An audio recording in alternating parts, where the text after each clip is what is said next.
Bonjour chers frères et sœurs. Toujours dans le cadre des leçons de Job, je voudrais poursuivre ce que nous avons commencé la semaine dernière. Alors le sujet, pourquoi la souffrance? Pourquoi Dieu permet-il la souffrance? Alors la première idée que j'ai exposée la fois dernière était celle-ci, on pourrait la résumer, souffrance et connaissance. Nous avons déjà vu que la souffrance nous aide à mieux connaître Dieu et dans le fond à mieux nous connaître aussi. En effet, si Job était intègre, aimait Dieu plus que tout ce que Dieu lui avait donné, la souffrance l'a conduit à mettre en doute la justice de Dieu. Et ce, jusqu'au moment où Dieu s'est révélé à lui. Il a dit, maintenant je te vois, mes yeux t'ont vu. À partir de ce moment-là, nous avons vu, quand il a vu la splendeur de Dieu, il s'est repenti, etc., etc. La deuxième idée, je l'intitulerai la souffrance et la gloire de Dieu. Alors, le livre de Job nous révèle qu'il y a une autre raison pour la souffrance de cet homme intègre. En effet, les deux premiers chapitres de Job nous parlent d'une scène qui se déroule dans l'au-delà, dans les hauts lieux. Elle met en présence Dieu et les êtres célestes, et puis aussi Satan qui se présente au milieu d'eux. Et nous voyons que Satan jette un défi à Dieu au sujet de la sincérité de Job à son égard. Et c'est ainsi que Dieu va permettre à Satan d'abord de toucher à ce qui appartient à Job, et puis ensuite aussi de toucher à sa propre personne. Autrement dit, Dieu a littéralement permis à Satan d'éprouver Job afin qu'il puisse être glorifié par son serviteur. Waouh! Donc, en fait, sans le savoir, Job est l'outil que Dieu employait pour sa gloire. Tout de suite, ça nous fait tiquer, bien entendu, et notre orgueil en prend un coup. On a du mal à accepter que nous sommes créés pour la gloire de Dieu. Nous agissons souvent comme si Dieu nous doit quelque chose, alors qu'il ne nous doit rien. L'orgueil, c'est de croire que nous méritons quelque chose, pardon. Nous agissons souvent comme si Dieu nous devait quelque chose. Que Dieu doit nous bénir si nous faisons des bonnes œuvres. Je répète ce que j'ai dit la fois passée, c'est le psaume 115, verset 3, où il est dit « Dieu est au ciel et il fait ce qu'il veut.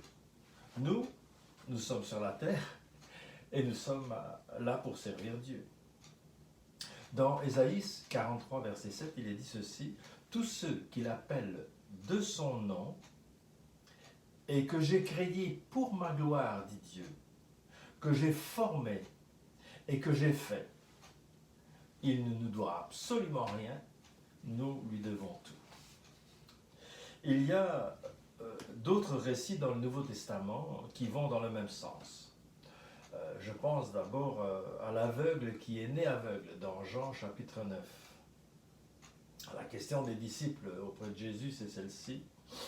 Pourquoi est-il né aveugle? Pourquoi souffre-t-il? Est-ce que cet homme a péché ou est-ce ses parents qui ont péché? Cet homme était déjà un adulte à cette époque-là. Donc, pendant des années, il a souffert de cécité. Et pourquoi? Jésus va répondre. Au verset 3, il va dire ceci. Pour que les œuvres de Dieu soient manifestées en lui. Autrement dit, pour que le Fils de l'homme soit glorifié, que le Fils de l'homme soit reconnu pour Dieu. Comme Job, ce n'était pas parce qu'il avait commis un péché particulier, mais c'était pour la gloire de Dieu. Cet homme a souffert pour la gloire de Dieu, même sans le savoir. Il y a un autre personnage aussi que nous trouvons dans le Nouveau Testament. Il s'agit de Lazare. Lazare habite à Béthanie, il a deux sœurs, Marthe et Marie. Jésus aime Lazare et Lazare est malade. Alors Marie et Marthe vont envoyer un messager auprès de Jésus pour lui dire « Voilà, ton ami est malade, viens pour le guérir. » Et lorsque Jésus apprend la maladie de son ami Lazare, il va dire ceci au verset 4, au chapitre 11 de Jean, au verset 4. Cette maladie n'aboutira pas à la mort. Elle servira à la gloire de Dieu. Elle sera une occasion pour faire apparaître la gloire du Fils de Dieu. Extraordinaire. Jésus décide de rester encore 2 jours sur place. On l'avait appelé pour guérir Lazare, mais il reste encore 2 jours sur place. Et quand Jésus arrive sur place, Marthe lui dit, cela fait 4 jours qu'il était mort et qu'il était dans le tombeau. Et il sentait des gens. Et Jésus lui dit, ne t'ai-je pas dit, si tu crois, tu verras la gloire de Dieu. Encore une fois, la souffrance, la maladie et finalement pour Lazare, sa mort. Lazare qui était fidèle à Dieu. Mais pourquoi? Pour la gloire de Dieu, la gloire de son Fils Jésus-Christ. Bon, mais nous trouvons aussi d'autres raisons pour la souffrance en dehors du livre de Job. Bon, je pense troisième idée que je veux apporter, la souffrance et châtiment. Souffrance et châtiment.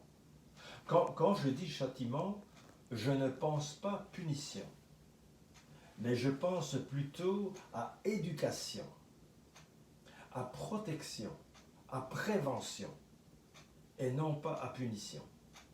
Alors, nous lisons dans le psaume 46, verset 10, nous lisons ceci, Dieu dit, « Arrêtez et sachez que je suis Dieu ».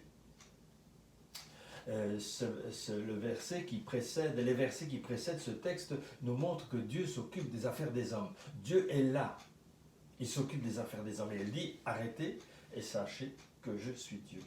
Nous sommes parfois tellement distraits par les choses du monde, empêtrés par nos habitudes, que parfois Dieu est obligé de nous arrêter net. Et parfois, il emploie la maladie ou la souffrance ou l'épreuve pour nous arrêter et nous faire réfléchir.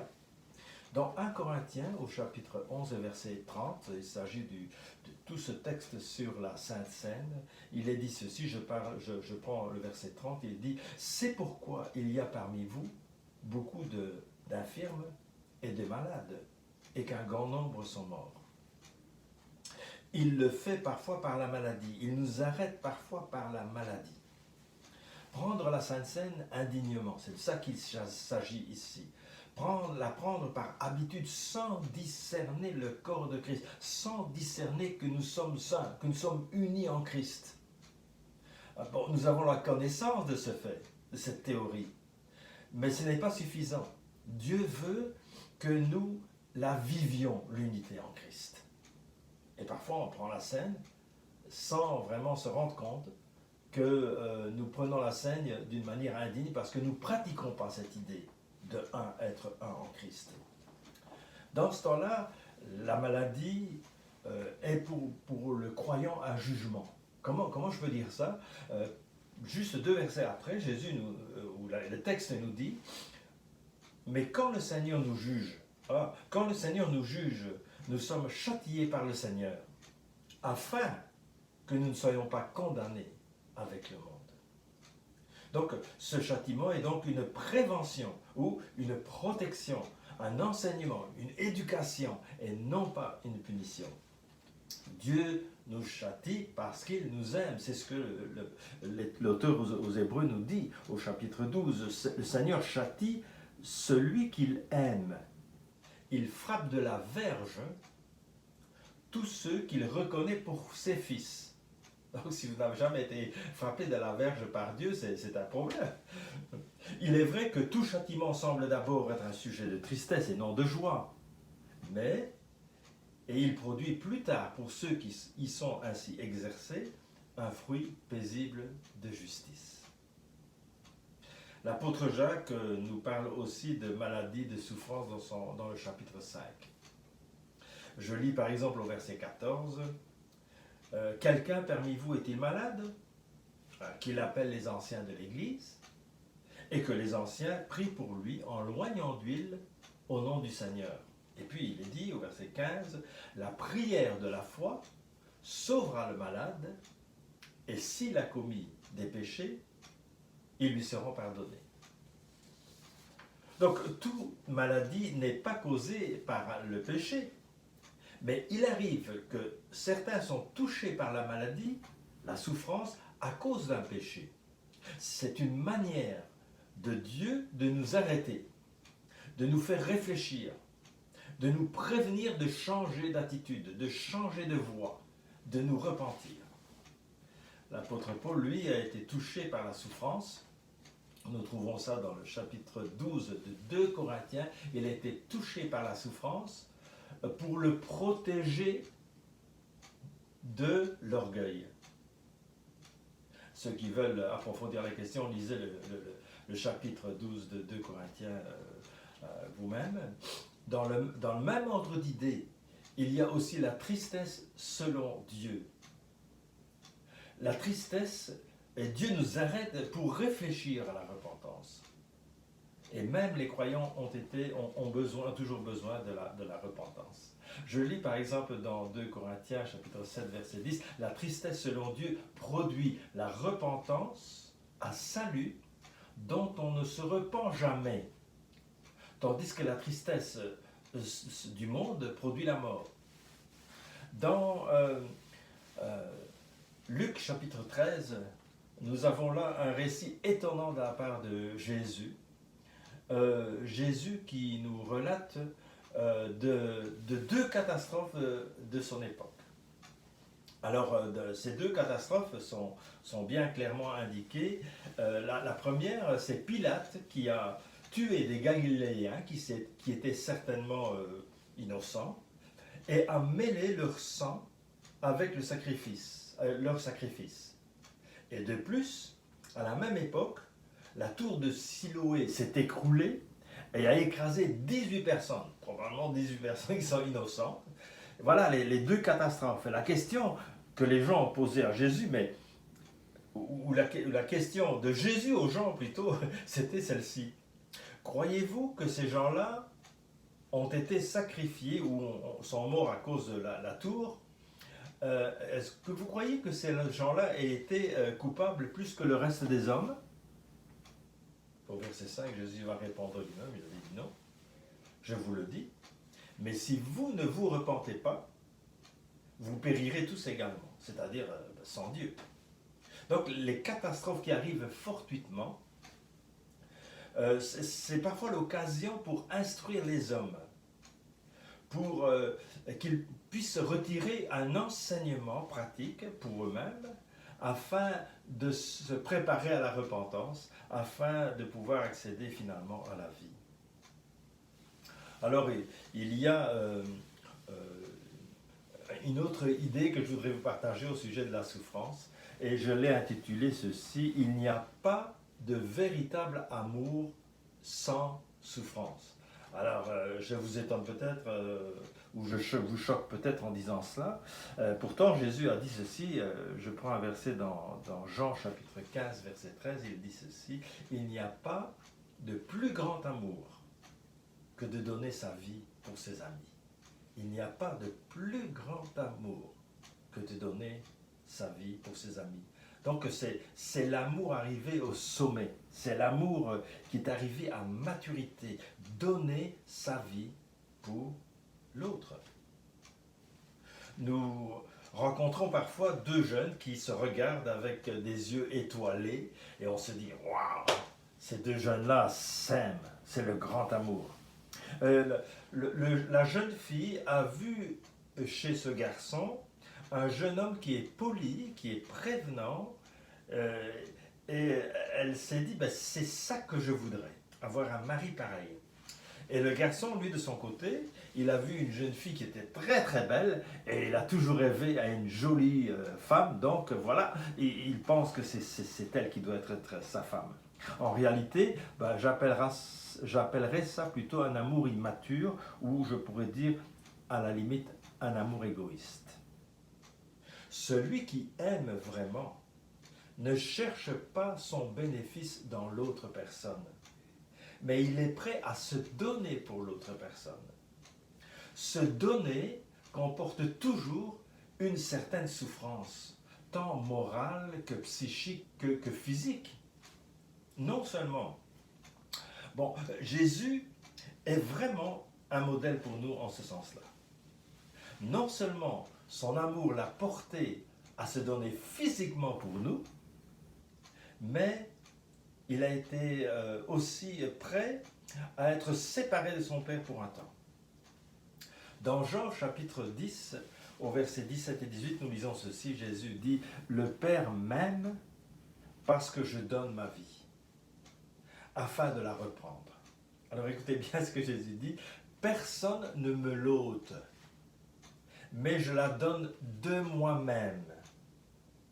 J'ai le pouvoir de la donner, j'ai le pouvoir de la reprendre. Tel est l'ordre que je reçus de mon Père. » Donc l'amour comporte une souffrance, mais une souffrance librement consentie. Jésus, on ne lui a pas pris la vie, il l'a donné sa vie. C'est l'amour arrivé à maturité. Se donner soi-même pour l'autre. Ainsi, on comprend mieux ce que Dieu veut dire au mari lorsqu'il dit ceci, Éphésiens chapitre 5, verset 25, « Marie, que chacun aime sa femme comme Christ a aimé l'Église. » Je répète, comme Christ a aimé l'Église. Comment l'a-t-il aimé? Il s'est livré lui-même pour elle. Il s'est donné pour elle. L'amour véritable suppose un sacrifice de soi. Sacrifier son temps personnel. Donner le meilleur à son épouse. La faire passer avant soi-même. Il n'y a pas de véritable amour sans la souffrance. Mais, puisque cette souffrance est volontaire, elle apporte en fin de course la joie et la vie.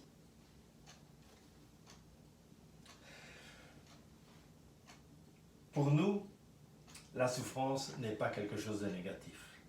On peut retirer de la souffrance quelque chose de positif.